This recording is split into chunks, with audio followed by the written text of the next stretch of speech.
હું 7 વર્ષનો હતો ત્યારે મારા પિતાના મૃત્યુ પછી મારી દાદીએ મારી માનો હાથ પકડીને ઘરમાંથી કાઢી મૂકી. મારા નાનાએ પણ તેને ઘરમાં જગ્યા આપવાની ના પાડી. અમે મા અને પુત્ર હવે રસ્તામાં બેઠા હતા. સમય પસાર થતો ગયો. મારા મનમાં પ્રશ્ન સતત રહ્યો કે બધા મારી માને કેમ નફરત કરતા.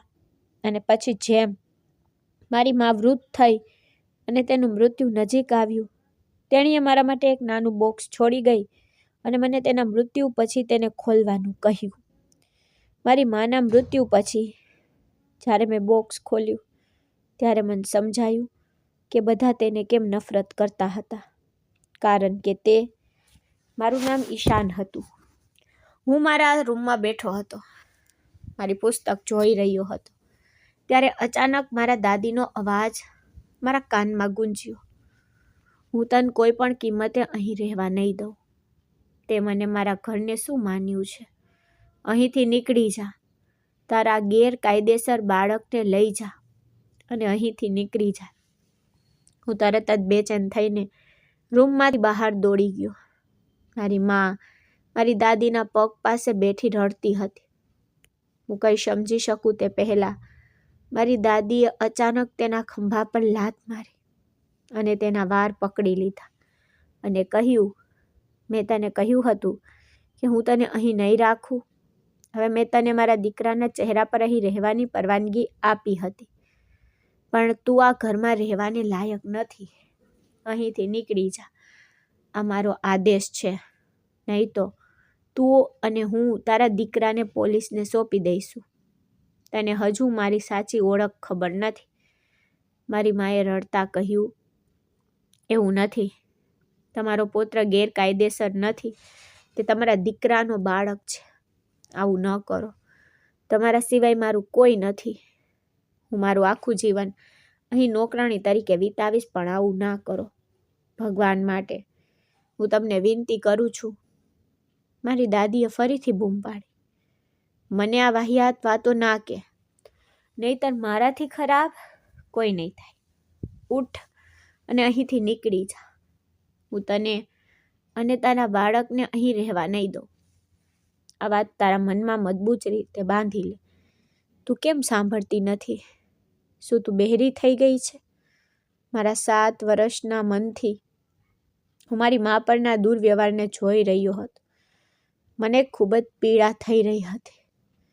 મારા પિતાના મૃત્યુને આજે ફક્ત 3જો દિવસ હતો અને મારી દાદી મારી મા સાથે જે રીતે વર્તતા હતા તેનાથી મારું હૃદય લગભગ તૂટી ગયું હતું. મારી આંખોમાં આંસુ આવી રહ્યા હતા. આ ઉંમરના બાળકો સામાન્ય રીતે આવી બાબતોથી ગભરાઈ જાય છે. તેઓ ચીસો પાડે છે, બૂમો પાડે છે, રડે છે. પણ મને પીડા થઈ રહી હતી. એવું લાગ્યું કે કોઈ મારા હૃદયને મુઠ્ઠીમાં દબાવી રહ્યું છે. અચાનક મારા કાકા બીજા રૂમમાંથી બહાર આવ્યા. તેમનો ચહેરો લાલ થઈ ગયો હતો. તેમણે ગુસ્સાથી મારી માનો હાથ પકડી લીધો અને તેમને ઊભા કરીને કહ્યું, હું તમારો આદર કરી રહ્યો હતો કારણ કે તમે મારી ભાભી છો. તમે મારા ભાઈની પત્ની રહ્યા છો. પરંતુ જો તમે આદરની ભાષા ન જ સમજી શકતા તો તમારી સાથે જે રીતે લાયક છો તે રીતે વર્તવું વધુ સારું છે. તમારા દીકરા સાથે ચાલ્યા જાઓ. અહીં કોઈને તમારી જરૂર નથી. આ સાથે તેણે મારી માને દરવાજા તરફ ધકેલી દીધી. મમ્મીએ સમયસર પોતાને સંભાળી લીધી, નહીં તો તેનું માથું દિવાલ સાથે અથડાયું હોત. ખૂબ લોહી નીકળ્યું હોત. વેદનામાં મા પાસે દોડી ગયો. માએ મારી તરફ જોયું અને કહ્યું, બસ શાંત રે, રડ નહીં. તારા કાકા પાસે જા. તે મને બહાર કાઢી રહ્યા છે, તને નહીં. હું તને ક્યાં લઈ જઈશ? મારું જીવન પહેલેથી જ બરબાદ થઈ ગયું છે, પણ તું આવતીકાલને વધુ સારું બનાવીશ. તારા કાકા અને દાદી પાસે જા. અચાનક મારી દાદીએ મારી તરફ જોયું અને કહ્યું, શું તને લાગે છે કે અમે આ ગેરકાયદેસર બાળકને અમારા ઘરે ઉછેરીશું? મારો દીકરો તારા બાળકને પ્રેમ કરતો હતો, પણ અમે નથી કરતા. તે અમારા માટે તો ગેરકાયદેસર જ છે. અહીંથી ચાલી જા, નહીં તો હું આજે તારા દીકરાને તારી સત્યતા જણાવીશ. પછી તું તેને ફરી ક્યારેય તારો ચહેરો બતાવી શકીશ નહીં. મારી માએ રડતા કહ્યું, ઠીક છે, અને મને મારી વસ્તુઓ પેક કરવા દો. હું મારા કપડાં અને કેટલીક જરૂરી વસ્તુઓ લેવા માંગુ છું. મને આ રીતે ખાલી હાથ ન મોકલો. મારી પાસે કંઈ નથી. મારી દાદીએ થોડીક ક્ષણો માટે મારી સામે જોયું અને પછી તેને કહ્યું, જા, તારી પાસે ફક્ત અડધો કલાક છે. તારી વસ્તુઓ પેક કરીને અહીંથી ચાલી જા. ખાતરી કર કે તું આજે એક વાત સ્પષ્ટ રીતે સમજી ગયો છે કે તારો હવે આ ઘર સાથે કોઈ સંબંધ નથી. બધું પૂરું થઈ ગયું છે. આ દીકરો તારો છે, તે મારા દીકરાનો નહોતો. અમે આ જાણીએ છીએ અને તારે હવે આ ઓળખી લેવું જોઈએ. આટલું કહીને મારી દાદી તેના રૂમમાં ગઈ. જ્યારે મારી માં રડી રહી હતી ત્યારે તે તેના રૂમ તરફ ગઈ. મેં મારા કાકાને જોયા. તેમની આંખોમાં આંસુ હતા. થોડો વિચાર કર્યા પછી હું તેમની પાસે ગયો, તેમનો હાથ પકડ્યો અને ધીમેથી કહ્યું, કાકા, શું થયું? દાદી મમ્મીથી કેમ ગુસ્સે છે? અમે ક્યાં જઈ રહ્યા છીએ? હું તમને બધાને છોડીને જવા નથી માંગતો. હું તમને બધાને ખૂબ પ્રેમ કરું છું.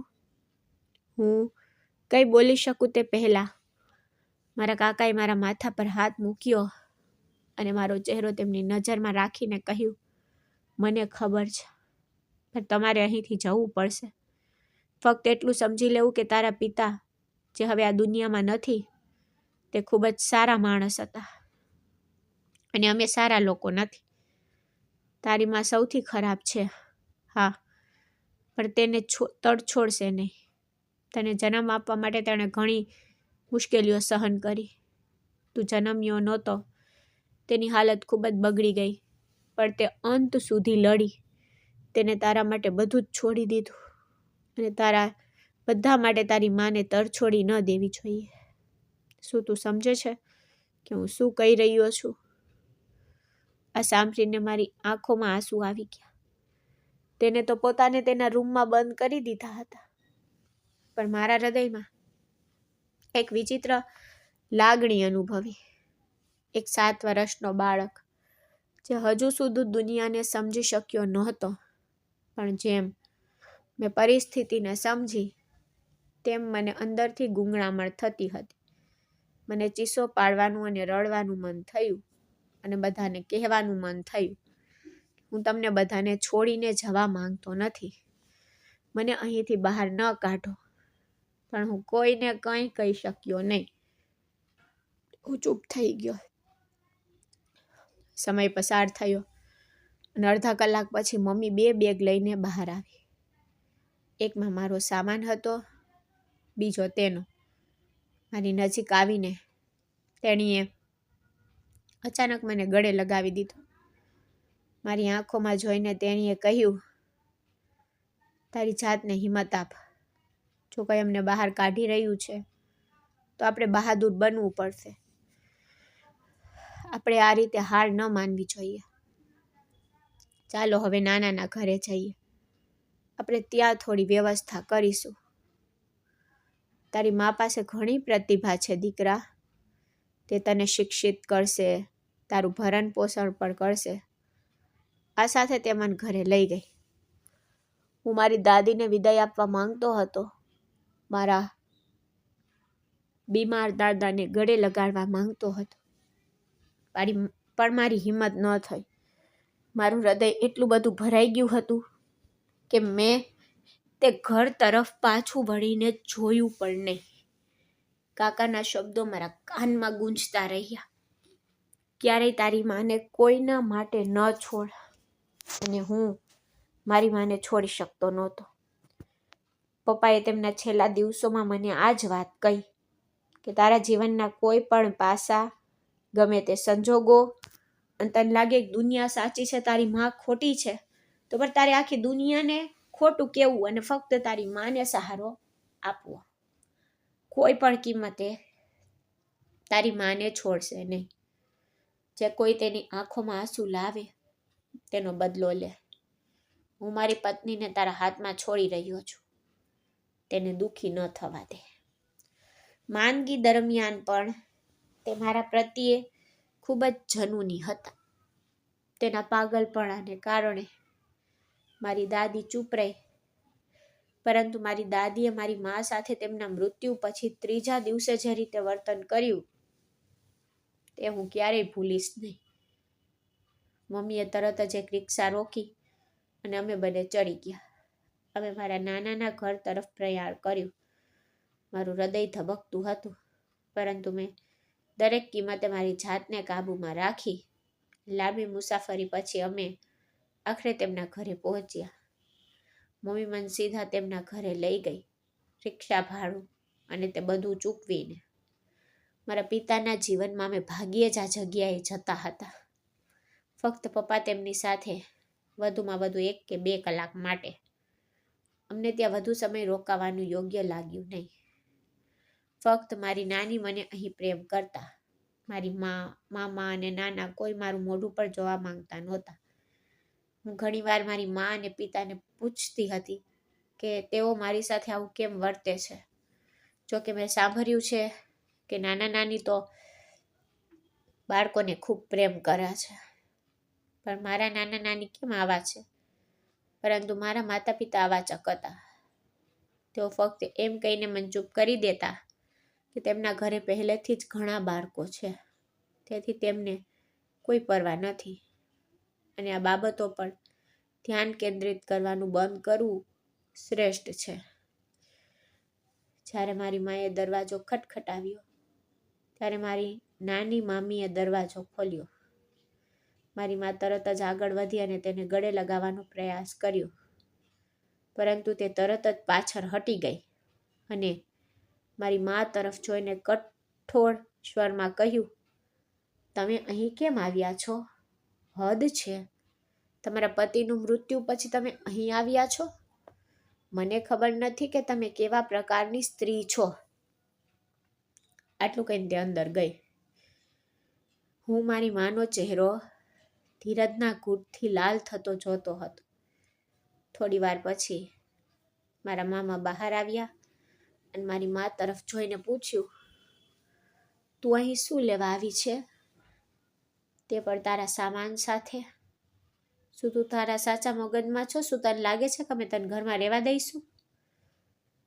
મારી માએ તરત જ જવાબ આપ્યો, મારી સાસુએ મને ઘરમાંથી કાઢી મૂકી છે.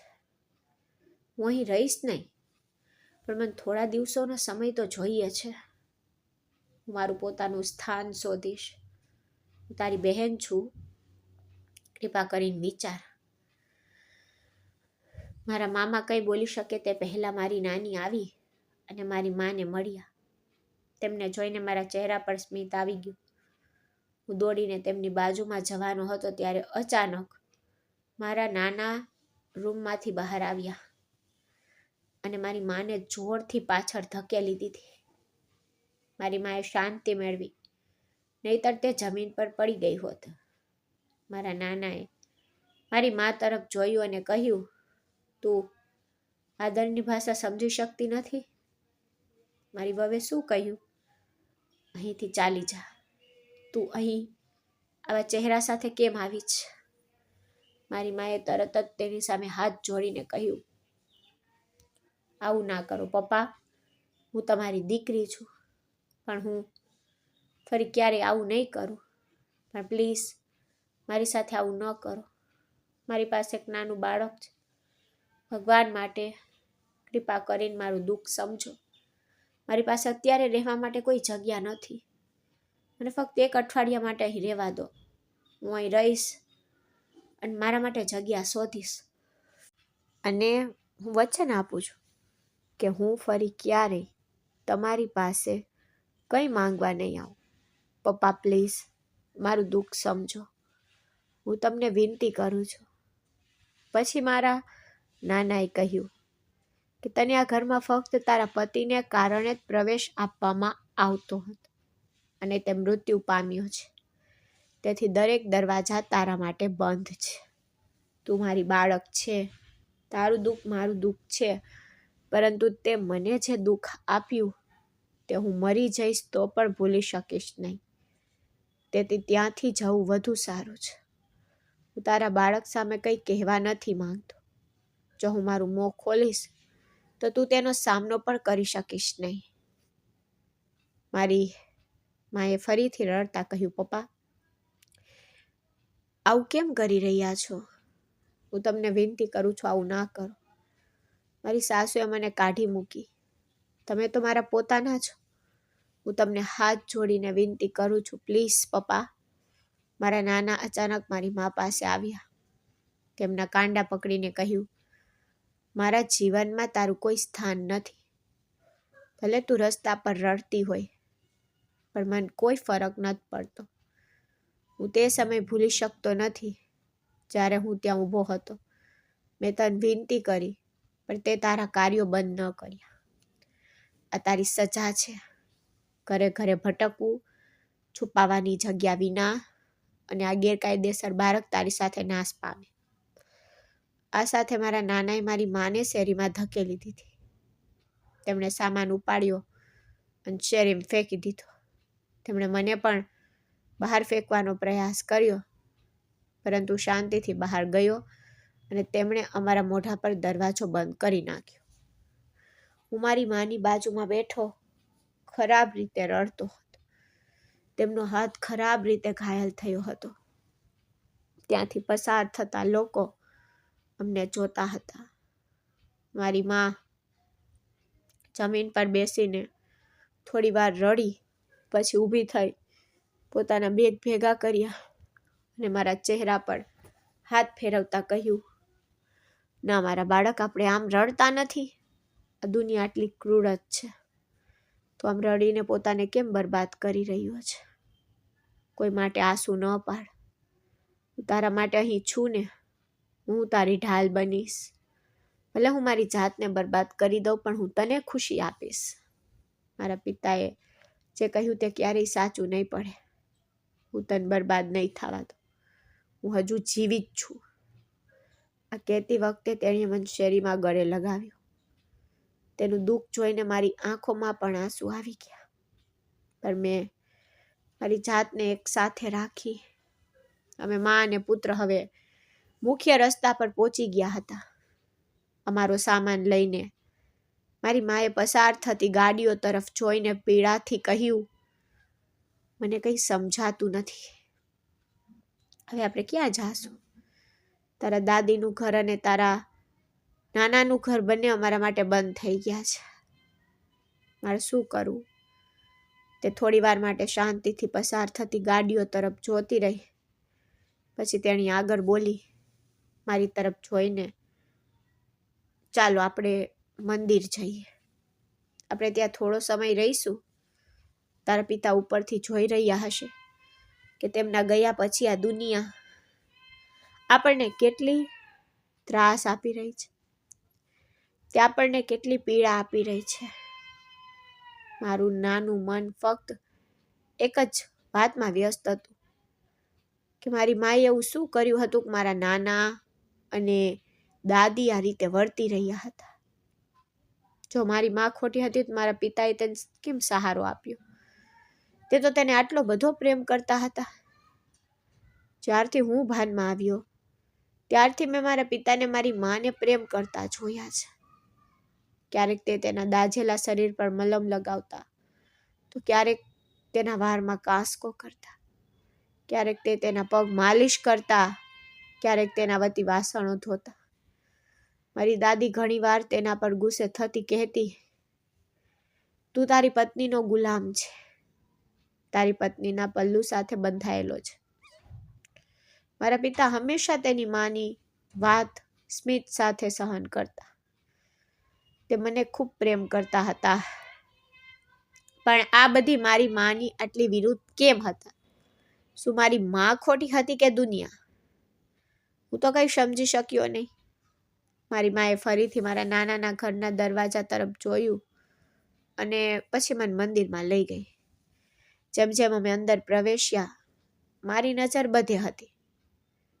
ત્યાં થોડા લોકો ભેગા થયા હતા, પોતાની દુનિયામાં ખોવાયેલા હતા. મેં વિચાર્યું પણ નહોતું, મને ખબર નથી કે કેમ એક ક્ષણ માટે મારા હૃદયમાં કંઈક ત્રાટક્યું. મારા પિતા અમને આટલા જલ્દી કેમ છોડી ગયા?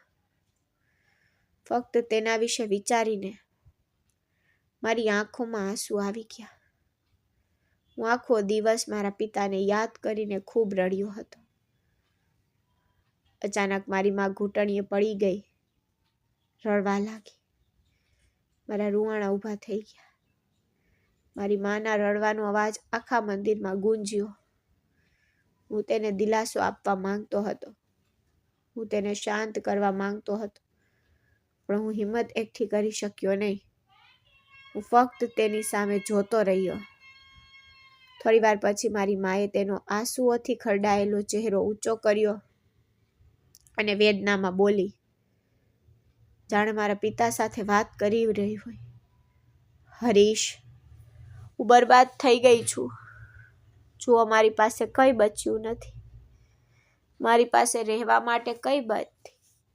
આ દુનિયા મને ખૂબ ત્રાસ આપી રહી છે. હરીશ, તમે ક્યાં ગયા છો? તમને તમારી પત્ની પર દયા નથી કરી શકતા? તમે મારી હાલતની ચિંતા નથી કરતા?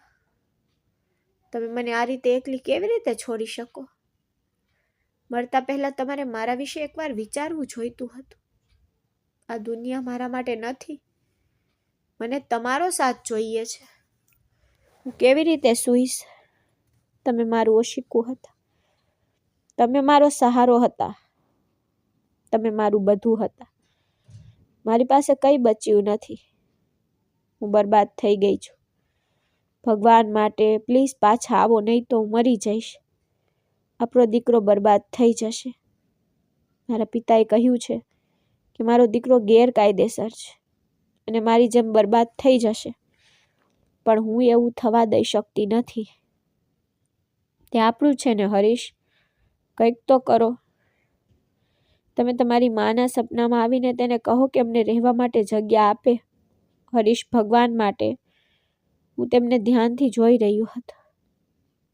મારી માની તકલીફ જોઈને મને કોઈક રીતે હિંમતનો એક વિચિત્ર ઉછાળો આવ્યો અને મેં તેના ખંભા પર મારો હાથ મૂક્યો. હું થોડી વાર ચૂપ રહ્યો, પછી દુઃખથી કહ્યું, મમ્મી, બસ ચૂપ રહે. પપ્પા રડતા હશે. તે તારી પીડા સહન નથી કરી શકતા. તેને આટલું બધું રડીને પરેશાન ન કર. તને ખબર છે ને તારું સેહત પર દુઃખ તેને દુઃખ પહોંચાડશે. બસ ચૂપ રહે. તે તમને જોઈ રહ્યા છે. તે તમારી વાત સાંભળીને અંદરથી બેચેન થઈ રહ્યા છે. ને આટલું બધું પરેશાન ન કરો. તે ચાલ્યા ગયા છે. મારા શબ્દો સાંભળીને મારી માએ ફરીને આશ્ચર્યથી મારી તરફ જોયું. કદાચ તેને ખ્યાલ નહોતો કે હું આવા શબ્દો બોલી શકું છું. થોડી વાર માટે તે શાંતિથી મારી સામે જોતી રહી. પછી અચાનક તેને મને ગળે લગાવી અને રડતા રડતા કહ્યું, આવી વાતો ના બોલ. હું મરી જઈશ. હું નહોતી ઈચ્છતી કે તું આટલો નાનો સમજદાર હશ. તું ફક્ત તારું બાળપણ જીવ. તારી માં બધું કરશે. તે સાવરણી કરશે, પોતા કરશે, વગેરે કરશે, પણ હું તને શાંતિપૂર્ણ જીવન આપીશ. અને પછી તારી માએ તને વચન આપ્યું છે. હું અને મારી માં લાંબા સમય સુધી રડ્યા અને પછી અમે નીકળી ગયા અને એક ખૂણામાં ઊભા રહ્યા. મમ્મી ચિંતાથી આસપાસ જોઈ રહી હતી. હું તેનું વર્તન બિલકુલ સમજી શક્યો નહીં. તે ખરેખર શું કરવાનો પ્રયાસ કરી રહી હતી. થોડી વાર પછી તેને મારી તરફ જોયું અને કહ્યું, આજે હું જે પણ કરવા જઈ રહી છું, ફક્ત તારી આંખો બંધ કર. મને ખાતરી છે કે મારો દીકરો મારી મજબૂરી સમજશે. આ જરૂરી છે, નહીં તો આપણી પાસે કંઈ જ નહીં રહે. આટલું કહીને તેને અચાનક કાર રોકી અને બારી પાસે ઊભી રહી. વાતો કરતી રહી. હું ફક્ત શાંતિથી તેમની સામે જોતો રહ્યો. થોડી વાર પછી મને ખબર નથી કે તે માણસે શું કહ્યું, પણ મારી માં મારી પાસે આવી અને મને જોઈને કહ્યું કે આજ રાતની વ્યવસ્થા થઈ ગઈ છે, અંદર આવ. આપણે સવારે ઘરે પહોંચી જઈશું, ઠીક છે? આટલું કહીને તેણીએ મને કારની અંદર બેસાડ્યો. ત્યાં 2 માણસો હતા જે બારીમાંથી સતત મારી માને જોઈ રહ્યા હતા. મને સમજાયું નહીં કે શું થઈ રહ્યું છે. પછી લાંબી મુસાફરી પછી અમે એક હોટેલમાં પહોંચ્યા. એક માણસ મારી મા પાસે આવ્યો અને તેમને જોઈને કહ્યું, અમે 2 રૂમ બુક કરી રહ્યા છીએ. તમારો દીકરો એકમાં રહેશે અને અમે બીજામાં રહીશું. મેં મારી મા તરફ ચિંતાથી જોયું, જે ત્યાં માથું નમાવીને ઊભી હતી. થોડી વાર પછી તેઓ અમારી પાસે આવ્યા અને અમને બીજા માળે લઈ ગયા. મારી મા મારી સાથે હતી. તે રૂમમાં પ્રવેશી અને મને પ્રેમ કરતા કહ્યું, દીકરા, તારી માને તેમની સાથે થોડું કામ છે. મારે તેમની સાથે થોડી વાર બેસીને કાલની વાત કરવાની જરૂર છે. તેઓ મને કહેશે કે આપણે ભાડા માટે જગ્યા કેવી રીતે શોધીશું. તો એક કામ કર, અહીં સૂઈ જા, ઠીક છે? તરત જ જવાબ આપ્યો, મમ્મી, મને એકલો ન છોડ, મને ડર લાગશે. તેને મારા માથા પર હાથ ફેરવ્યો અને કહ્યું, પપ્પા હવે અહીં નથી દીકરા. આપણે દરેક રીતે સમાધાન તો કરવું પડશે. રડશે નહીં કે ડરશે નહીં. મમ્મી નજીકમાં જ છે. કદાચ થોડી વારમાં તને ખોરાક પીરસવામાં આવશે અને તું ખાઈ શકે છે. જો તે ન આવે તો ફક્ત સૂઈ જા. હું સવારે મારા દીકરા માટે સ્વાદિષ્ટ નાસ્તો બનાવીશ. આ સાથે મમ્મી દરવાજો બંધ કરીને ચાલી ગઈ. મેં તેને શાંતિથી પાછળ જોઈ. પપ્પાના ઘરે મારો એક અલગ રૂમ હતો. હું ત્યાં રહેતો હતો, પણ આજે મને મારી માની જરૂર હતી. તે વિચિત્ર માણસો કોણ હતા? તેઓ શું કરી રહ્યા હતા? તેઓ શું વાત કરી રહ્યા હતા? મને કોઈ ખ્યાલ નહોતો. ફક્ત શાંતિથી બાજુમાં બેઠો હતો. મને મારા પિતાની ખૂબ યાદ આવતી હતી. મમ્મી જ સામાન્ય રીતે મને રાતે સૂવડાવતી, પરંતુ જ્યારે પણ હું જાગી જતો ત્યારે મારા પિતા મારી બાજુમાં બેઠા હોય મને પ્રેમ કરતા હતા. આ વિશે વિચારતા હું પલંગ પર શાંતિથી સૂઈ ગયો. મારી આંખોની ધાર ભીની થઈ રહી હતી. પણ મને ખ્યાલ ન રહ્યો કે ઓશિકું ક્યારે આંસુઓથી ભીંજાઈ ગયું અને હું ક્યારે સૂઈ ગયો. બીજા દિવસે સવારે હું જાગી ગયો. મને મારી માની સુગંધ મારી બાજુમાં અનુભવાઈ. મેં પાછળ ફરીને જોયું તો તે મારી બાજુમાં સૂતી હતી. મેં તરત જ ચીસ પાડીને તેને ગળે લગાવી. અચાનક મારી નજર તેના ચહેરા પર પડી, જ્યાં તેના ચહેરા પર ઉઝરડા પડી ગયા હતા. મમ્મી ગાઢ નિદ્રામાં હતી. મેં થોડી વાર તેના ચહેરા તરફ જોયું અને પછી શાંતિથી ઉઠીને બારી બહાર જોયું. અમે જે હોટેલમાં રોકાયા હતા તે ખૂબ મોટી અને મોંઘી લાગતી હતી. બહાર સુંદર હરિયાળી મને બોલાવી રહી હતી. મેં મારા હૃદયમાં પ્રતિજ્ઞા લીધી કે જો હું જીવનમાં સફળ થઈશ તો હું આવી જ એક હોટલ બનાવીશ અને અમારા જેવા લોકોને રહેવાની વ્યવસ્થા કરીશ. થોડી ક્ષણો પસાર થઈ ત્યારે મને મારી પાછળ મમ્મીના પગલાંનો અવાજ સંભળાયો. મેં પાછળ ફરીને જોયું તો તેણી મારી બાજુમાં ઊભી હતી. હું કંઈ બોલી શકું તે પહેલાં તેણે પ્રેમથી કહ્યું, શું થયું મારા દીકરા? તું બહાર શું જોઈ રહ્યો છે? મેં તેની તરફ જોયું, પણ મેં ફક્ત વિચાર્યું કે જો ભગવાન મને ઘણા પૈસા આપે અને હું ખૂબ જ સફળ માણસ બનીશ તો હું આવી જ એક હોટલ બનાવીશ અને તમારા અને મારા જેવા લોકો માટે ત્યાં રહેવાની વ્યવસ્થા કરીશ. મારા શબ્દો સાંભળીને મારી માએ મારા માથા પર હાથ મૂક્યો અને મારી તરફ જોઈને કહ્યું, હું તારા સ્વપ્નને પૂર્ણ કરવા માટે મારો જીવ આપી દઈશ. આપણું ઘર ગોઠવાઈ ગયું છે. આપણે ફક્ત નાસ્તો કરીને નીકળીશું. તારી શાળા ત્યાં હશે અને હું તને સારી રીતે ભણાવી શકે તેવા સારા ટ્યુશન શિક્ષક શોધવાનો પ્રયાસ કરીશ. મેં માથું હલાવ્યું. થોડી વાર પછી નાસ્તો ગોઠવાઈ ગયો. મારી માએ મને પ્રેમથી નાસ્તો ખવડાવ્યો અને પછી અમે બંને હોટેલમાંથી બહાર નીકળ્યા. મારી મા મને એક નાના વિસ્તારમાં લઈ ગઈ. ત્યાં નાની જગ્યાઓ હતી, નાના ઘરો, શેરીઓમાં રમતા બાળકો હતા. મને ખબર નથી કે મારા હૃદયને કેમ વિચિત્ર લાગ્યું. મારા પિતાનું ઘર તો ભવ્ય વિસ્તારમાં નહોતું, પણ તે એવો વિસ્તાર પણ નહોતો. મારી માએ મારા ખંભા પર હાથ મૂકીને કહ્યું, મને ખબર છે કે તું ચિંતિત છે કે આ કેવો વિસ્તાર છે, આપણે અહીં કેવી રીતે રહીશું, પણ આપણે અહીં થોડો સમય વિતાવવો પડશે. તે પછી હું તને વધુ સારી જગ્યાએ ઘર શોધી આપીશ. તે મને એક ઘરની અંદર લઈ ગઈ. તે એક રૂમનું ઘર હતું, જેમાં એક નાનો રૂમ અને રસોડું હતું.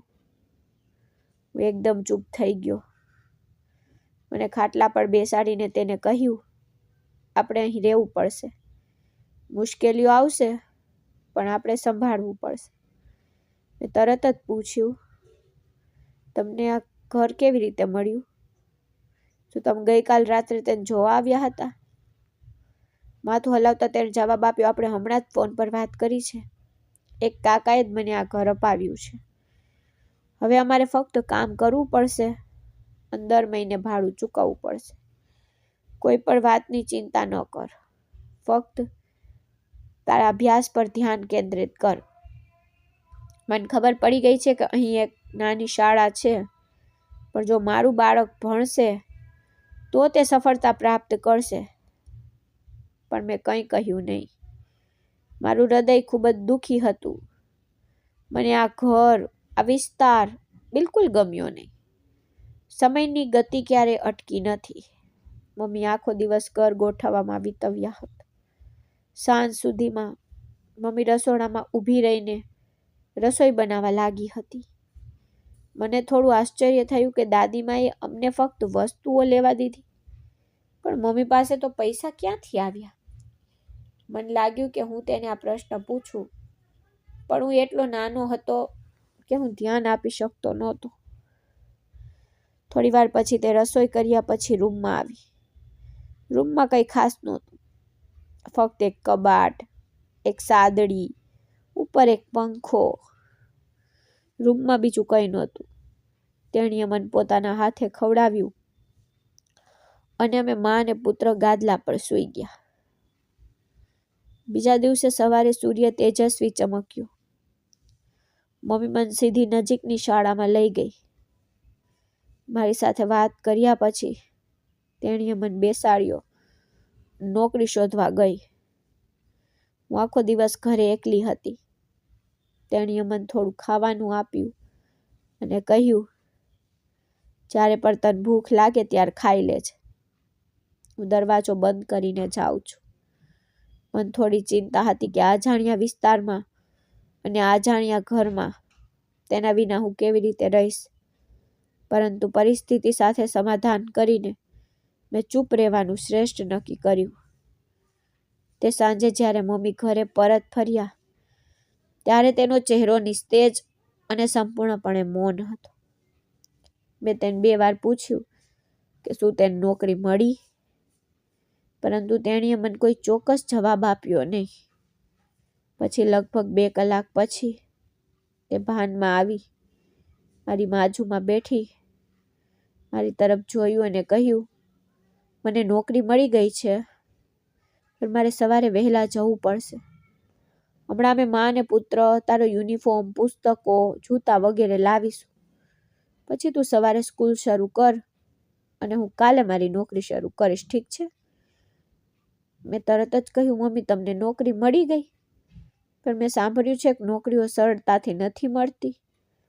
આટલો બધો ખર્ચ ના કરો. હું હમણાં માટે મારા ઘરના કપડાં પહેરીને જઈશ. મેં સાંભળ્યું છે કે સ્કૂલમાં કપડાં આટલા વહેલા કોઈ સમસ્યા નથી. મારી માએ જવાબ આપ્યો, ના દીકરા, હું તને કંઈ પણ માંગવા નહીં દઉં. મારો દીકરો જે ઈચ્છે તારી મા તને આપશે. તારા પિતાએ હંમેશા તને વૈભવી જીવન આપ્યું છે. હું તને એક પરિપૂર્ણ જીવન પણ આપવા માંગુ છું. મારી પાસે તેના શબ્દોનો કોઈ જવાબ નહોતો. હું ચૂપ રહ્યો. મમ્મી, અમે થોડી વાર પછી બજારમાં ગયા. મમ્મીએ મારા માટે જૂતા, બેગ, પુસ્તકો, નોટબુક, યુનિફોર્મ ઘણું બધું ખરીદ્યું. બીજા જ દિવસે સવારે તે મને સ્કૂલ છોડીને તેની નોકરી પર ગઈ. સમય ધીમે ધીમે પસાર થતો ગયો. કેજીથી મેટ્રિક્યુલેશન સુધી હું એ જ સ્કૂલમાં જતો હતો. પણ અમારું ઘર એ જ હતું અને મમ્મીની નોકરી પણ સવારથી શરૂ થતી. હવે મને થોડું થોડું સમજાતું હતું. હું ઘણીવાર મમ્મીને પૂછતો, મમ્મી તમે શું કામ કરો છો? પણ તેની પાસે કોઈ જવાબ નહોતો. એક વાત એ હતી કે મારી મમ્મી પહેલા કરતા ઘણી નબળી પડી ગઈ હતી. મારા પિતાના મૃત્યુ પછી તેની હાલત સાવ અલગ થઈ ગઈ હતી. તેનો ચહેરો બદલાઈ ગયો હતો. તે ઉદાસ દેખાતી હતી, જે ક્યારેક મને પરેશાન કરતું. હું તેને પૂછતો, મને કહો કે તમે કયું કામ કરો છો? પણ તે ફક્ત કહેતી તારી મમ્મી તારા માટે કંઈ પણ કરશે. અને મને ખબર નહોતી કે તે શું છે. મેટ્રિક પછી મેં પાર્ટ ટાઈમ જોબ શરૂ કરી. મેં એક વકીલ સાથે કામ કર્યું. હું તેને ફાઇલો તૈયાર કરવામાં મદદ કરતો. તેનો આસિસ્ટન્ટ કોઈક બીજો હતો. બસ હું એક વ્યક્તિ હતો જે તેને દરેક બાબતમાં મદદ કરતો હતો. બદલામાં તે મને દર મહિને 5,000 આપતો, જે મારા ખિસ્સાનો ખર્ચ ઉઠાવે. મારી મા મારા પર ગુસ્સે થતી અને મને મારા અભ્યાસ પર ધ્યાન કેન્દ્રિત કરવાનું કહેતી. પણ મને ખૂબ ગર્વ હતો કે મને હવે મારી મા પાસે પૈસા માંગવાનું ગમતું નહોતું. મેં મેટ્રિક પણ પૂરા કર્યું. તેથી મેં મારા મનમાં નક્કી કર્યું કે હું મારી માને હવે કામ નહીં કરવા દઉં. હું જાતે જ કામ કરીશ. હવે હું મારી માને બેસીને ખવડાવીશ. પણ મમ્મી માનતી નહોતી. દરરોજ સવારે તે પોતાનો બેગ પેક કરીને કામ પર જતી. તે ક્યાં જતી, શું કરતી, મને ખબર નહોતી. આજે મેં તેની સાથે દલીલ કરવાનું શરૂ કર્યું. માંગણી કરી કે તે મને તેના કામના સ્થળે લઈ જાય. તમે વધુ ખરાબ થઈ રહ્યા છો. તમે ખૂબ જ નબળા પડી ગયા છો. હું એકવાર તમારા કામને સમજવા માંગુ છું. તમારા બોસને મળવા માંગુ છું. હું તે જગ્યા જોવા માંગુ છું જ્યાં તમે કામ કરો છો. ઓછામાં ઓછું મને ખબર તો હોવી જોઈએ કે મારી માં શું કરે છે. ભગવાન ના કરે તમે એક દિવસ બીમાર પડો તો હું તમારી પાસે કેવી રીતે પહોંચીશ? મારી માએ મને ખૂબ ઠપકો આપ્યો. તું મારા પર કંઈક ખોટું કામ કરવાની શંકા કરી રહ્યો છો? તું તારી મા વિશે શું વિચારે છે? તમે તેને આવી ખરાબ નજરે જોઈ રહ્યા છો? હું તો એકદમ પરેશાન થઈ ગયો. ના મમ્મી, એવું કંઈ નથી. તમને શું થયું છે? તમે જ મારા માટે બધું છો. તમારા વિના તમારો દીકરો અધૂરો છે. હું તમને ફક્ત એટલું કહેવા માંગુ છું કે હું તમને ખૂબ પ્રેમ કરું છું. તમારી સેજ પણ અગવડતા મને પીડા આપે છે. પ્લીઝ મને એકવાર તો બતાવો. પરંતુ તેણીએ મારી વાત સાંભળી નહીં. તેના બદલે તેને મને સખ્ત ઠપકો આપ્યો અને મને ચૂપ કરી દીધો. કોઈ કારણોસર તેના ઠપકા એ મને ચૂપ કરી દીધો. તેથી હું ચૂપ રહ્યો. સમય બધું ઝડપથી પસાર થયો. 2 વર્ષ પછી મારું ઇન્ટરવ્યૂ પૂર્ણ થયું. હવે મેં મારી માના પગમાં બેડીઓ મૂકી દીધી. મારો મતલબ હતો કે મેં તેને કડક રીતે રક્ષણ આપ્યું કે તમે કોઈ પણ પ્રકારની નોકરી નહીં કરો. હું હવે યુવાન છું, સક્ષમ છું. હું કામ પણ કરી શકું છું અને તમને ખવડાવી શકું છું. તે જોડાયેલા હાથોને જુઓ. તમે જે કંઈ કરી શકો તે કર્યું. હવે તમારો દીકરો જે જરૂરી હશે તે કરશે. મારા કહેવાથી તેને નોકરી છોડી દીધી હતી. મેં તેને બાળપણથી કામ કરતી જોઈ હતી. પરંતુ આજ સુધી હું સમજી શકતો નહોતો કે તે શું કરી રહી છે. આજનો દિવસ એક સામાન્ય દિવસ હતો. જ્યારે મારી માં સવારથી જ અસ્વસ્થ લાગતી હતી. મેં પુસ્તકો બનાવતી કંપનીમાં કામ કરવાનું શરૂ કર્યું અને હું ત્યાં સુપરવાઇઝર હતો. મેં ખૂબ જ ઓછા સમયમાં ત્યાં મારી જાતને સ્થાપિત કરી લીધી હતી. તે વકીલ દ્વારા જ મને આ સારી નોકરી મળી. પણ હું કાયદાનો અભ્યાસ કરવા માંગતો નહોતો, તેથી મેં થોડા વર્ષો પછી તેને છોડી દીધા. મોટો પગાર કમાઈ રહ્યો હતો, જેના કારણે મારું જીવન ખૂબ આરામદાયક બની ગયું હતું. આજે સવારે જ્યારે હું નાસ્તો કરી રહ્યો હતો, ત્યારે મારી નજર મારી માં પર પડી, જે શાંત હતી. મેં તેને જોતા પૂછ્યું, શું થયું મમ્મી? તમે આટલા શાંત કેમ છો? તમે સ્વસ્થ છો ને? તેણીએ મને બોલાવીને કહ્યું, અહીં આવો, મારે તારી સાથે વાત કરવી છે. હું તેની પાસે શાંતિથી ગયો. નાસ્તો હજુ પણ ત્યાં જ હતો. મારી માં મારી માટે સૌથી મહત્વપૂર્ણ વ્યક્તિ હતી. હું હંમેશા તેને પ્રથમ રાખતો. મારી તરફ જોઈને તેણીએ કહ્યું, મેં જીવનમાં બધું ગુમાવ્યું છે. તારા પિતા, પછી તું મારી દુનિયા છે. હું તને ખૂબ પ્રેમ કરું છું. એટલો બધો હું તને કંઈ પણ નથી કહી શકતી કે મને એવું લાગે છે કે હું તારા માટે આખી દુનિયાથી લડીશ. પણ હવે મારો સમય આવી ગયો છે. વધુ સમય જીવવાની સ્થિતિમાં નથી. તો આજે હું તને એક વાત કહેવા માંગુ છું.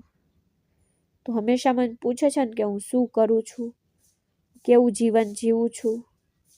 ક્યારેક તો તારા મનમાં વિચાર આવ્યો હશે કે તારા પિતાના મૃત્યુ પછી તારા નાના અને દાદીએ મને કેમ કાઢી મૂકી? તારા પિતા મને આટલો બધો પ્રેમ કેમ કરતા હતા? અને તારા મામા અને નાના અને દાદીએ તને ગેરકાયદેસર બાળક કેમ કહ્યું? મેં માથું હલાવ્યું અને તેણીએ કહ્યું કે જ્યારે હું મરીશ ત્યારે મારા કબાટમાં એક નાનું સોનેરી રંગનું બોક્સ હશે. મેં મારી આખી જિંદગી તેમાં લખી રાખી છે.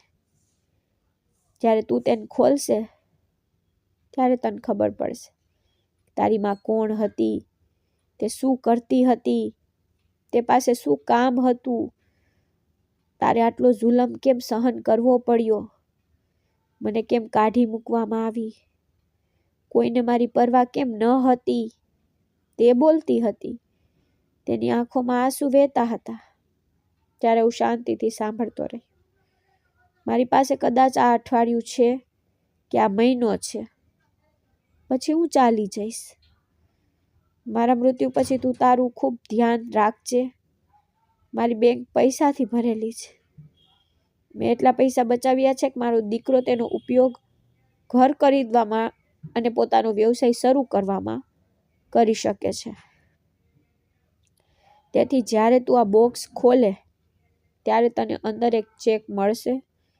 તું સરળતાથી તે પૈસા ઉપાડી શકે છે અને તારું જીવન શરૂ કરી શકે છે. મારા ગયા પછી રડશે નહીં. ફક્ત આકાશ તરફ જોઈ અને હસતો રહે. તે મારા હૃદયને શાંતિ લાવશે. મેં તેને વધુ કંઈ કહ્યું નહીં.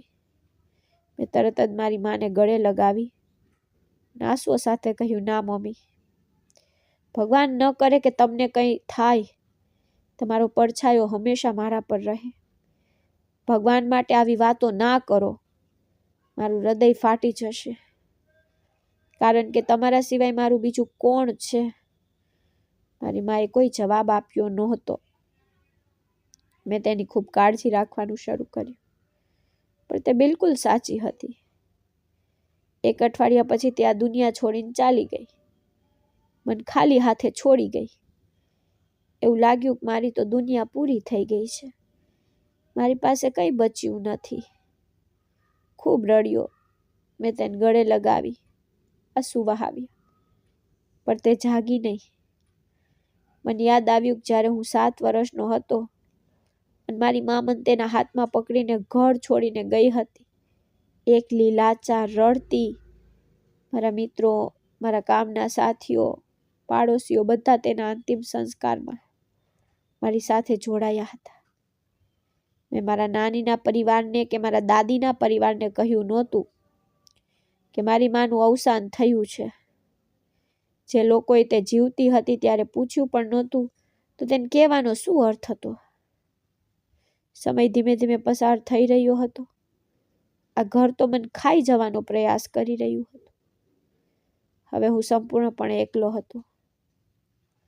બરાબર 1 અઠવાડિયા પછી મને મારી માના શબ્દો યાદ આવ્યા. તે સોનેરી રંગના બોક્સ વિશે વિચારતા મેં તેનો કબાટ ખોલ્યો. જ્યારે મેં તે ખોલ્યું ત્યારે હું ક્ષણભર માટે તો આશ્ચર્યચકિત થઈ ગયો. અંદર ઘૂંઘરું, એક ચેક, એક પત્ર હતો. મેં પત્ર કાઢ્યો અને ખોલ્યો અને વાંચતી વખતે મારી આંખોમાં આંસુ આવવા લાગ્યા. તેમાં લખ્યું હતું, મને ખબર છે કે જ્યારે તું આ પત્ર ખોલીને વાંચશે ત્યારે હું અહીં નહીં હોઉં. મેં મારા જીવનના અંતમાં આ પત્ર લખ્યો હતો. તું મારી આખી દુનિયા છે. હું તને ખૂબ પ્રેમ કરું છું. તારા ખાતર મેં ફરી એકવાર એ ગંદકી પસંદ કરી જેમાંથી તારા પિતાએ મને કાઢી હતી. હું એક નૃત્યાંગના હતી. એક શ્યાલયમાં રહેતી. લોકો મારી સુંદરતાથી મોહિત હતા.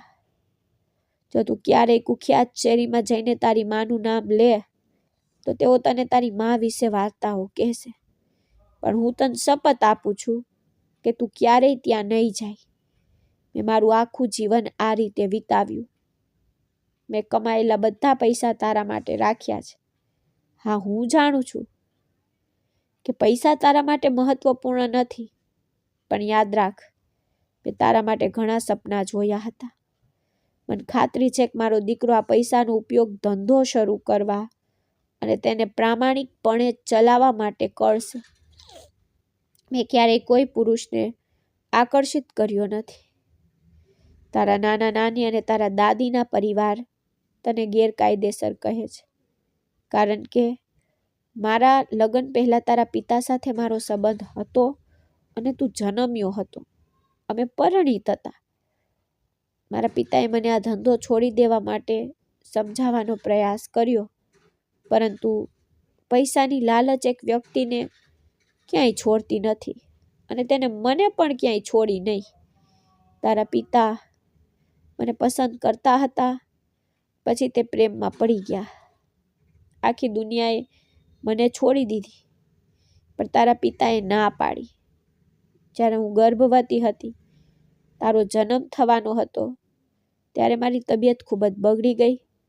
ડૉક્ટરે કહ્યું કે અમને બાળક નહીં થાય, પણ મેં હિંમત ન હારી અને હું તને આ દુનિયામાં લાવી, ફક્ત એક જ વિચાર સાથે કે મારો દીકરો મારા જેવો નહીં બને. તે તેના પિતા જેવો હશે, એક પ્રામાણિક અને સારો વ્યક્તિ. મને માફ કર. હું તને આખા કરોડનો એક ચેક આપીને જઈ રહી છું. ભગવાન તારી સાથે છે. આગળના ભાગમાં તેનું નામ લખેલું હતું. મેં તેની પાયલ મારા હાથમાં લીધી અને તેને પર મારું માથું મૂક્યું અને ખૂબ રડ્યું. ચેક જોતાં જ મારી હાલત વધુ ખરાબ થઈ ગઈ. આજે મને સમજાયું કે બધા મારી માને આટલી બધી નફરત કેમ કરતા. લાંબા સમય સુધી રડ્યા પછી હું ત્યાં શાંતિથી બેઠો રહ્યો. જીવન વિચિત્ર છે. લોકોને ખબર નહોતી કે તેઓ કોણ છે અથવા તેઓ શું કરી રહ્યા છે. પછી મેં તેમના પૈસાથી મારો પોતાનો વ્યવસાય શરૂ કર્યો. આજે હું મારા વ્યવસાયને ખૂબ ઊંચાઈએ લઈ ગયો છું, પરંતુ મને મારી મા સાથે જે શાંતિ, આરામ મળ્યો તે મને મળતો નથી. હું દરરોજ તેમને યાદ કરીને રડું છું. હું તેમની આત્માની શાંતિ માટે પણ પ્રાર્થના કરું છું અને ભગવાનને માફ કરવા કહું છું કે તેમણે કરેલા પાપોને માફ કરો. હવે ફક્ત ભગવાન જ જાણે છે કે તેમની હાલત સુધરી છે કે બરબાદ થઈ ગઈ છે. તે દિવસથી આજ સુધી મને ક્યારેય એવું લાગ્યું નથી. દુનિયા મને ગમે તેટલો સફળ માને, હું ગમે તેટલો મોટો ઉદ્યોગપતિ બની જાઉં, મારી અંદર એક વિચિત્ર ખાલીપો તો હતો જે કોઈ ભરી શકતું નથી.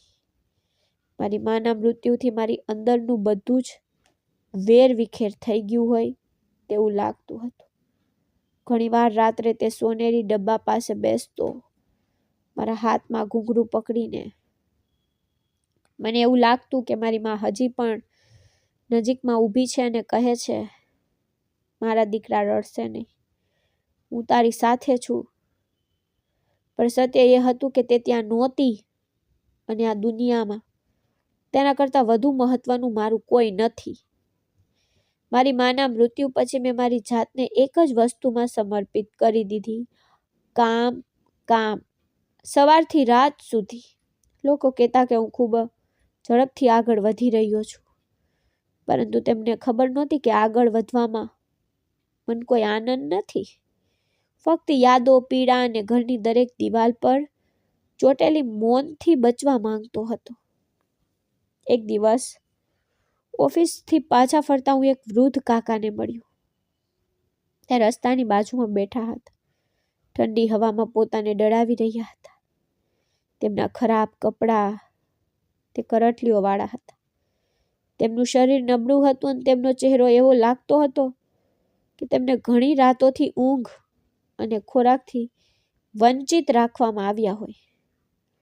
મને ખબર નથી કે હું કેમ ગયો અને તેમની બાજુમાં ઊભો રહ્યો અને પૂછ્યું, શું તમે ઘરે જવા માંગો છો? તેને મારી તરફ જોયું અને કહ્યું, દીકરા, એક ઘર છે, પણ ત્યાં કોઈ રાહ જોતું નથી. આ સાંભળીને મારું હૃદય ધબક્યું. અચાનક મારી માનો ચહેરો મારા ધ્યાનમાં આવ્યો. તે પણ કહેતી, મારું કોઈ નથી, ફક્ત તું જ છે. મેં તે વૃદ્ધ માણસને ઘરે છોડી દીધા, પણ તેના ચહેરા પરની એકલતા મારા હૃદય પર છવાઈ ગઈ. તે રાત્રે મારી માના ઘૂંઘરું પાસે બેસીને મેં મારી જાતને વચન આપ્યું કે હું ક્યારેય કોઈ માં, કોઈ વૃદ્ધ વ્યક્તિ, કોઈ બાળક કે કોઈ પણ માનવી ને એકલતામાં પીડાવા નહીં દઉં. હું એ પીડા બીજા કોઈ પણ લાદીશ નહીં જે મન તોડી નાખે. અમારા જીવનમાં એક નવો રસ્તો બની ગયો અને મારી પાસે પૈસા, શાણપણ અને મારી માના આશીર્વાદનો સહારો હતો. ધીમે ધીમે મારા વ્યવસાયનો વિસ્તાર કર્યો અને વૃદ્ધો માટે, એવા બાળકો માટે જેમને સહારો આપવા માટે કોઈ નહોતું, એવી સ્ત્રીઓ માટે એક મોટો આશ્રમ કેન્દ્ર બનાવ્યું, જેમણે મારી માએ સહન કરેલી મુશ્કેલીઓનો સામનો કર્યો હતો. લોકો પૂછતા, તું આટલી બધી મદદ કેમ કરે છે? દુનિયામાં આટલી બધી પીડા છે, તું બધાનો બોજ કેમ ઉપાડે છે? ફક્ત હસીને કહેતો, કારણ કે એક માં હતી જેને એકલા હાથે પોતાના પુત્ર માટે આખી દુનિયા વહન કરી. ધીમે ધીમે મારી ઓળખ બદલાઈ ગઈ. હું એક મોટા ઉદ્યોગપતિ તરીકે નહીં, પણ મદદગાર તરીકે ઓળખાવા લાગ્યો, અને તે યોગ્ય લાગ્યું. દર મહિનાની 1લી તારીખે હું મારી માની યાદમાં મંદિરમાં પ્રસાદ ચડાવતો. ફક્ત એક જ પ્રાર્થના કરતો કે ભગવાન, મારી માને માફ કરો. ભલે તેની ભૂલો નાની હોય કે મોટી, તેની બધી સજા મારા હિસ્સામાં સોંપી દો, પણ તેને શાંતિ આપો. કદાચ મારી પ્રાર્થનાઓનો જવાબ મળ્યો. ક્યારેક રાત્રે મને એવું લાગતું કે કોઈ મારા માથા પર હાથ ફેરવી રહ્યું છે, જેમ મારી માં ફેરવતી.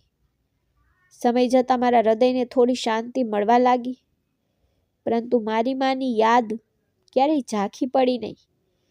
તે ફક્ત મારા સ્મિતમાં રહે છે. આજે પણ જ્યારે કોઈ સ્ત્રી આંસુથી પોતાનું દુઃખ શેર કરે છે, અથવા માતા પિતા વિનાનું બાળક મારી પાસે આવે છે અને મને ગળે લગાવે છે, ત્યારે મને એવું લાગે છે કે હું મારા બાળપણને ફરીથી જીવી રહ્યો છું. પછી હું ફક્ત કહું છું કે ડરશે નહીં, હું તમારા માટે અહીં છું, જેમ મારી માં મારા માટે હતી. સમય પસાર થતો ગયો અને મારું જીવન તે સોનેરી ડબ્બાની આસપાસ ફરતું ગયું. દરરોજ સવારે હું જાગી જતો, મારી માના ઘૂંઘરું મારા હાથમાં લેતો, તેને મારા કપાળ પર મૂકતો અને પછી મારા દિવસની શરૂઆત કરતો. મને એવું લાગતું કે મારી માં દરેક પગલે મારી દેખરેખ રાખી રહી છે. થોડા વર્ષોમાં મારો વ્યવસાય ખૂબ મોટો થઈ ગયો હતો. શહેરના લોકો મને કામ માટે બોલાવતા. બધા કહેતા કે હું ખૂબ નસીબદાર છું. આટલો મોટો ઉદ્યોગપતિ, આટલો બધો આદર અને આટલા બધા પૈસા. પણ કાશ તેમને ખબર હોત કે જેટલી વાર હું સૌથી વધુ સ્મિત કરું છું તેટલી વાર મારું હૃદય પણ સૌથી વધુ તૂટે છે. જ્યારે હું ઘરે પાછો ફરીને દરવાજો ખોલું છું ત્યારે એક શાંતિ મન ઘેરી લે છે. જાણે દિવાલો મારી આંખોમાં જોઈ રહી હોય, પૂછી રહી હોય, જેના માટે હું આ બધું કરી રહ્યો છું તે ક્યાં છે? હું અંદર જાઉં છું અને હું સૌથી પહેલું કામ મારી માના ઘૂંઘળું ઉપાડું છું.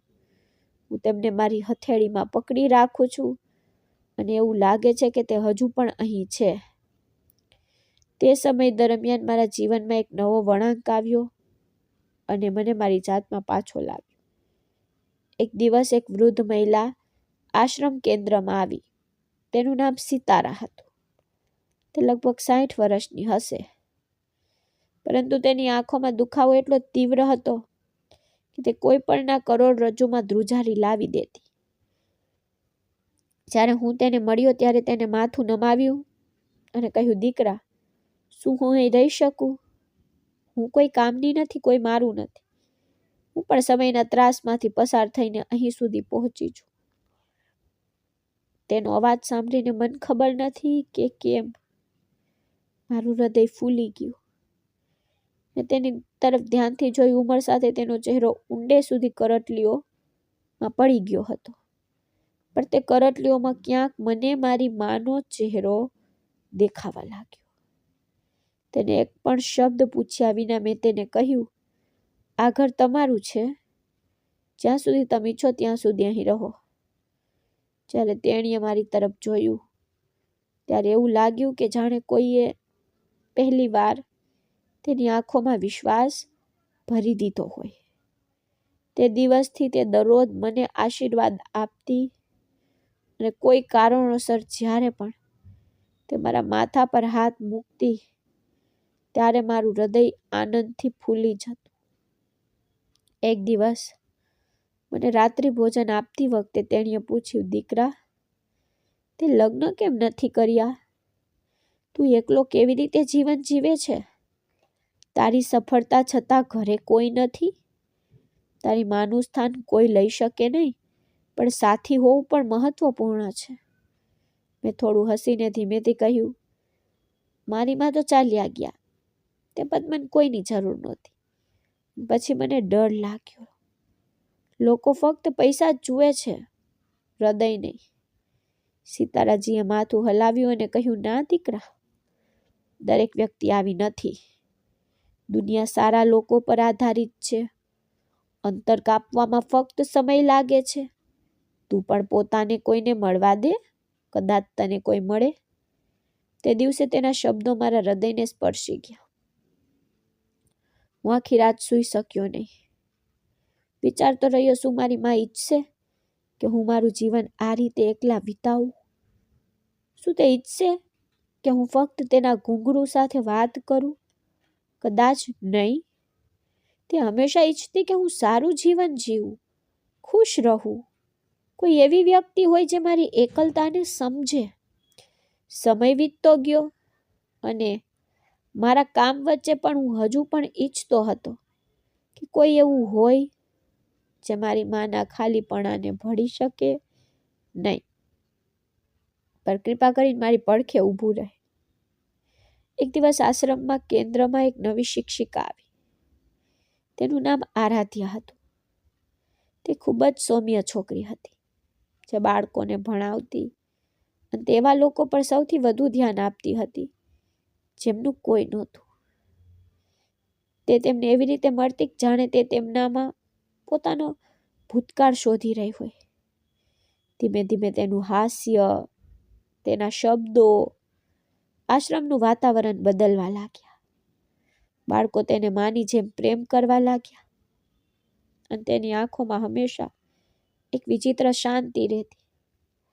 મેં તેની સાથે વાત કરવાનું શરૂ કર્યું અને દરેક વાતચીતમાં મને લાગ્યું કે તેની અંદર એક તૂટેલો ભાગ છે. એક દિવસ મેં તેને પૂછ્યું, આરાધ્યા, શું તારા જીવનમાં કોઈ છે? તેને માથું નમાવ્યું અને કહ્યું, પણ પછી તેણે મને છોડી દીધી. હું સમજી શક્યો નહીં, પરંતુ તેની આંખો મને કહેતી હતી કે તેણીએ ઘણું સહન કર્યું છે. ધીમે ધીમે અમે એકબીજા સાથે વાત કરવા અને સમજવા લાગ્યા.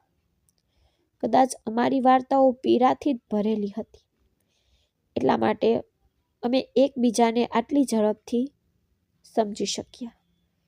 પછી એક સાંજે હું આશ્રમની છત પર બેઠો હતો. મારી માના ઘૂંઘણું મારા હાથમાં હતા અને અચાનક આરાધ્યા આવીને બેઠી. તેને ઘૂંઘણું તરફ જોયું અને પૂછ્યું, આ શું છે? મેં તેને બધું કહ્યું.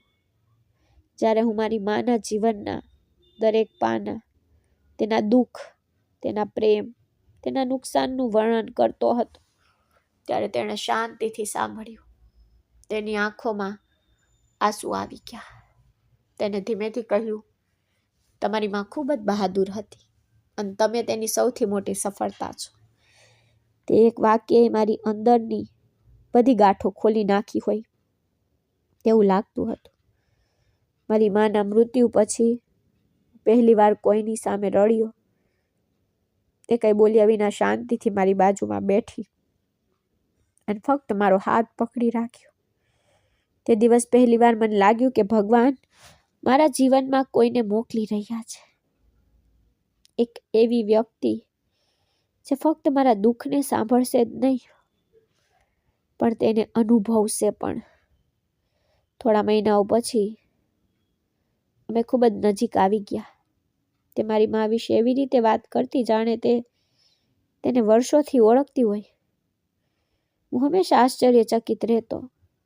વિચારતો કે મારી મા હોત તો આરાધ્યાને જોઈને કેટલી ખુશ થઈ હોત. એક દિવસ મેં સીતારાજીને વાત કહી. મેં તેને કહ્યું કે મને લાગે છે કે મને આરાધ્યા ગમે છે. તે મારા જીવનમાં શાંતિ લાવે છે, પણ મને ડર લાગે છે. શું કોઈ મારી માનું સ્થાન તો લઈ શકે છે? સીતારાજી અમારી સામે જોયું, માથું હલાવ્યું, કહ્યું, દીકરા, કોઈ માનું સ્થાન લઈ શકતું નથી અને કોઈ પણ તે ઈચ્છશે નહીં. તું પોતે પણ નહીં. પણ જો તારા જીવનમાં કોઈ એવું હોય જે તારી માની ગેરહાજરી સમજે, તે ખાલીપણું ભરતું, ફક્ત તેણી ત્યાં હોવાનું કારણે તને જીવવાનું કારણ મળે છે. તેના શબ્દો મારા હૃદયને સ્પર્શી ગયા. તે જ સાંજે મેં મારી માના ઘૂંઘરું મારા હાથમાં લીધા અને શાંતિથી કહ્યું, માં, જો તમે મને જીવનમાં આગળ વધવા માંગતા હોય તો કૃપા કરીને મને એક સ્મૃતિ ચિહ્ન આપો. મને ખબર નથી કે કેવી રીતે, પણ તે જ ક્ષણે એક જોરદાર પવન ફૂંકાયો અને તે ઘૂંઘરું મારી હથેળીમાંથી પડી ગયા અને જમીન પર પડ્યા. મને ખબર હતી કે મારી માએ મને પરવાનગી આપી દીધી છે. થોડા દિવસો પછી મેં આરાધ્યાને મંદિરની બહાર રોકી અને કહ્યું, મારે તને કંઈક કહેવું છે. તેણીએ સહેજ હસીને કહ્યું, હા, કહો. હું થોડો અચકાયો. પૂછ્યું, શું તમે મને સ્વીકારશો? મારા સમગ્ર ભૂતકાળ સાથે, મારી માના દુઃખ સાથે, મારા તૂટેલા જીવન સાથે? આંખ વીંચ્યા વિના તેણીએ હા પાડી, કારણ કે ફક્ત તૂટેલા લોકો જ બીજાના દુઃખને સૌથી વધુ અનુભવી શકે છે. તે દિવસથી અમારા જીવનમાં એક નવો આવ્યો. થોડા મહિના પછી અમે એક મંદિરની સામે એક નાના સમારંભમાં લગ્ન કર્યા, જેમાં થોડા વૃદ્ધ લોકો, કેટલાક બાળકો, કેટલાક લોકો સહારો શોધી રહ્યા હતા અને સીતારાજીના આશીર્વાદ હતા. જ્યારે આરાધ્યા ઘરમાં પ્રવેશી ત્યારે મેં તેને સૌથી પહેલા તે સોનેરી પેટી બતાવી અને કહ્યું કે અમારી માનો છેલ્લો સહારો છે. આજ મારો પાયો છે. તેણે તેને પોતાના કપાળ પર દબાવ્યું અને કહ્યું, તમારી માં હજુ પણ આ ઘરમાં રહે છે અને હંમેશા ત્યાં રહેશે. અને તે દિવસે એવું લાગ્યું કે મારું ઘર ફરી એક ઘર બની ગયું છે. દિવાલો બોલવા લાગી, મૌન સ્મિત કરવા લાગ્યું. હવામાં એક સૌમ્ય મીઠાશ છવાઈ ગઈ અને મને લાગ્યું કે મારી માં ઉપર ક્યાંકથી હસતી હોય. આજે મારું જીવન સંપૂર્ણપણે બદલાઈ ગયું છે. મેં આશ્રમ કેન્દ્રોની સંખ્યા વધારી દીધી છે. હું ઘણા બાળકોના શિક્ષણનો ખર્ચ ઉઠાવું છું. ઘણી સ્ત્રીઓને કામ શોધવામાં મદદ કરું છું. વૃદ્ધને સહારો આપું છું અને દરરોજ રાત્રે હું મારી માની યાદમાં તેમના ઘૂંઘરું જોઉં છું. હું તેના ફોટા સામે દીવો પ્રગટાવીને કહું છું, માં, તમારા દીકરાએ તમારી બધી મહેનતનો બદલો ચૂકવી દીધો છે. જે દિવસે તમે મને જીવિત રાખવા માટે દુનિયા સામે લડ્યા હતા, તે દિવસે હું એ દુનિયામાં લોકોને જીવિત રાખી રહ્યો છું. અને સૌથી અગત્યનું, હું હવે એકલો નથી. મારી સાથે આરાધ્યા અને મારી માના આશીર્વાદ છે. અને જ્યારે પણ હું આકાશ તરફ જોઉં છું, ત્યારે મને લાગે છે કે મારી માં ક્યાંક બેઠી છે, તેના દીકરાને જોઈ રહી છે, સ્મિત કરી રહી છે, જાણે કહેતી હોય કે મારો દીકરો આખરે સફળ થયો છે. ફક્ત પૈસામાં જ નહીં, પણ હૃદયમાં, માનવતામાં અને પ્રેમમાં પણ. મિત્રો, મને આશા છે કે તમને અમારી વાર્તા ગમી હશે. જો તમને વાર્તા ગમી હોય તો કૃપા કરીને વિડીયોને લાઈક કરો. જો તમે ચેનલમાં નવા છો તો ચેનલને સબસ્ક્રાઈબ કરો અને આગામી અપડેટ મેળવવા માટે અમારી નોટિફિકેશન બેલ જરૂરથી